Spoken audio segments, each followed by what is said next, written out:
Sa epekto pa rin ng panahon, tinamaan na ng pigsa, skin disease at sore eyes ang nasa 700 preso sa Manila City Jail.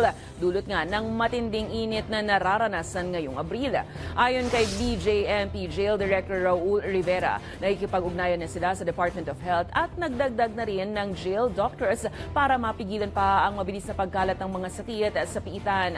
Nagdagdag na rin sila ng mga ceiling at industrial fan para naman maibsan ang init na nararanasan ng mga preso at magkaroon ng mas maayos na ventilation sa mga kulungan. Agad naman daw inaaksyonan ng mga opisyal ang naturang problema nang sa gayon ay hindi lumala ang sitwasyon. Meron na rin po sila mga reported ng boils. Yan ho, ang mga karaniwan natin. no? Or pigsa. Yeah. Oo, kaya nga sabi ko, pasintabi sa kumakain. Pero ito naman po inaagapan natin. Ang sabi ko nga ho kanina, dapat po is agapan natin ito. Sapagkat kung ito po, alam naman natin sa sikip na ho ng sistema ng ating kulungan,